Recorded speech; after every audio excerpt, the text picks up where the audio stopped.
Imagine living in medieval England, where by law you had to own and train with a bow and arrow. Sounds like something out of a fantasy novel, right? But this was real, and the reason behind it might just shock you. Stick around because this story has an unexpected twist. And if this surprises you, hit that like button and subscribe. To understand this law, we need to go back to the 13th and 14th centuries, when England was almost constantly at war. The English longbow became one of the most powerful weapons of the time. It was cheap, deadly, and had an incredible range. But there was one problem. England needed skilled archers, and lots of them. To ensure that England always had enough trained archers, kings passed laws requiring men to practice archery regularly. In fact, King Edward III made it mandatory for men to practice their longbow skills every Sunday. Yes, even on your day off. And it didn't stop there. Some laws even banned certain sports like football. Yes, medieval football existed because it distracted men from their archery training. Can you imagine being legally required to train for war today? Let me know your thoughts in the comments. But here's where it gets even stranger. These laws weren't just about national defense.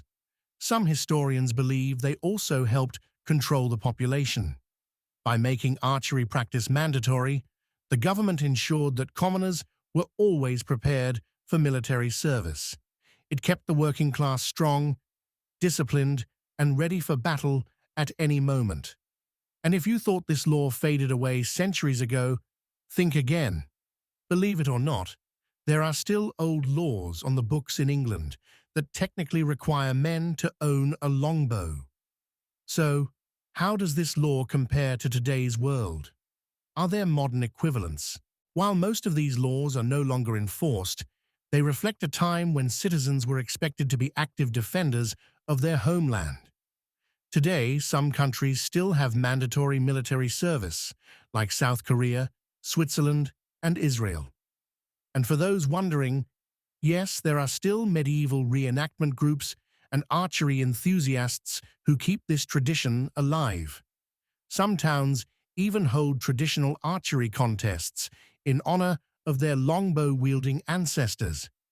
So, would you support a law that required people to train in archery today?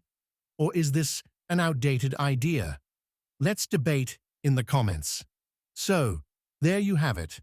A law that started as a way to defend a kingdom still has echoes in today's world. Crazy, right? If you enjoyed this deep dive into hidden history, give this video a thumbs up, share it with your friends, and subscribe for more weird laws and hidden histories from around the world.